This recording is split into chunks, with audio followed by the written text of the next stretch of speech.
Hi again, this is Bobby, Coppell TV Repair. I got a few notes in the past couple of days about my voice and how it sounds. And for those of you who don't like it, guys, please don't listen, don't watch. I won't be changing my voice for you, I'm sorry. If it sounds like Kermit, that is fine. If it sounds like a dying rabbit, that is fine.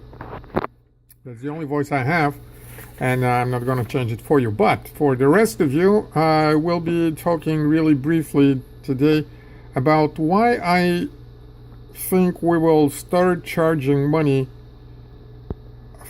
for returning boards, just for returning boards.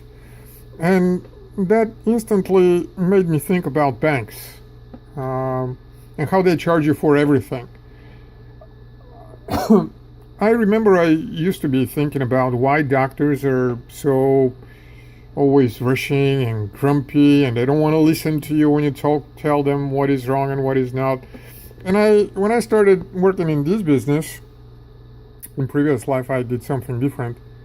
I started understanding doctors who don't want to hear the same story over and over again when there's a flu going out there, and probably 90% of the people are going to tell the story of their life just because they got a flu that the treatment is not for, and the doctor doesn't need to hear all of that. They can do, and they can be a more help to other people by simply telling whatever they need to say, because the signs are there and apparent. Of course, with that comes oftentimes the risk of a mistake, and I've done that mistake here, where you have seen 10 times in a row particular symptom, particular failure, and the 11th time you see the same thing, you just assume it requires the same treatment, and you go for the same treatment, and it's not what really was needed, and it is a mistake. And I bet that doctors do the exact same thing. And in a similar fashion, banks charge fees for every little thing, and I think it is because they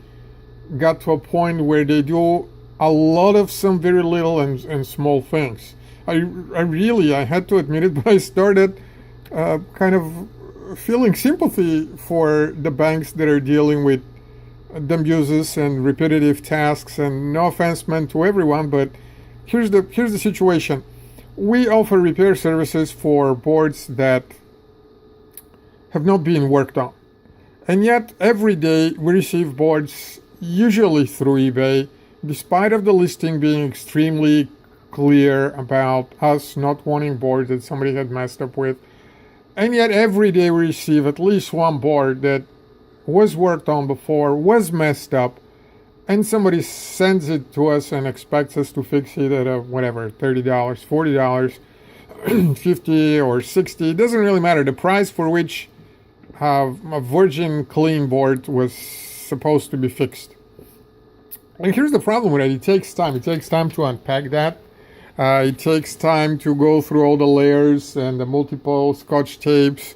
It takes any operator 5-10 minutes. And then we got to inspect the board. And if we are lucky, we will see that it was worked on. And if we are not, we will not see that it was worked on. And so here's a board that this customer had sent. And the moment you see that type of note, hanging on a paper like that, and the handwriting, even though my own handwriting is nothing to be proud of, that's why I print, and then we see the signs that this was apparently messed with and apparently open, and then a closer look reveals this.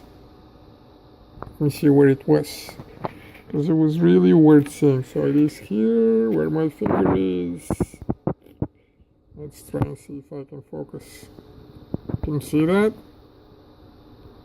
That's maximum zoom. This is solder that was literally splashed over a capacitor here and another capacitor. This capacitor is shorted.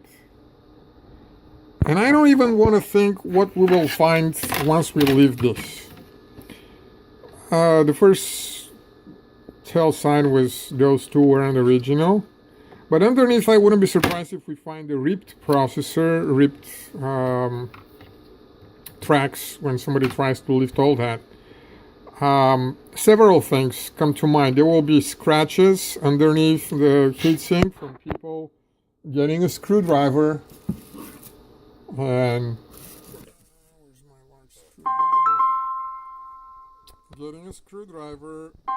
and sticking it in and twisting it. The net result of which is torn tracks. I've covered that before. Torn tracks, they're very fragile on the board.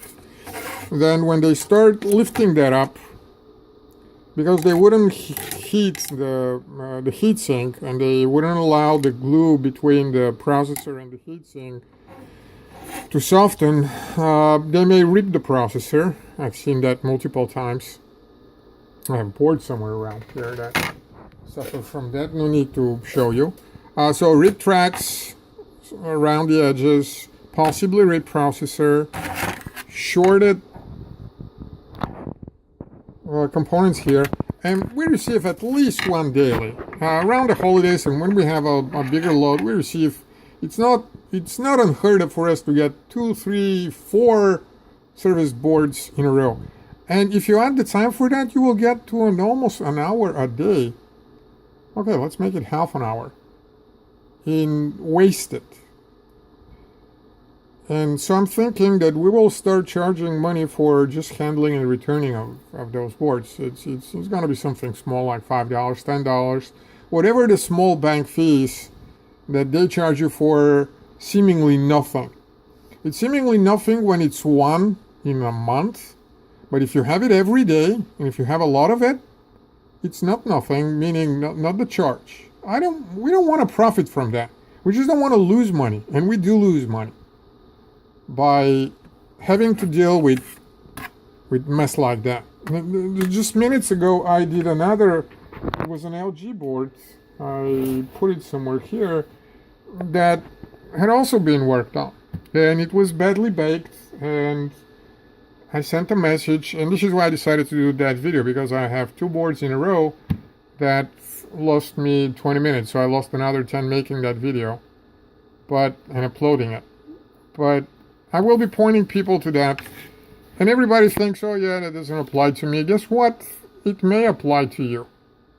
We will be the judge. We will be the one who sees that, and we will be changing the terms so that we do start charging for having to spend time just to tell people, you guys messed it up and you didn't read our requirements and it's your fault, so pay for it. Of course, most likely people are not going to pay for it, just abandon it. And it will still be a wasted time here.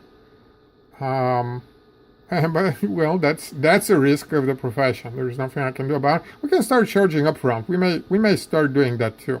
That's something that I have been avoiding to do. But if we keep on getting more of those, we will probably start charging up front. That may decrease some volume, but it will make us more efficient. That's it for today. It's not a functionality proof. It's just an explanation of what causes us to do something like that. Tell us what you think. Comment under that video. Just not on my voice, please. It's too late for me. I'm already married, have kids. Good or bad, whatever I am, whatever the voice is, it is too late for a change, and wishful thinking and all the best. Tell me, what do you think about a policy in general? If you're a vendor, what do? Do you charge? If yes, how did it work? If not, then why not? Thank you.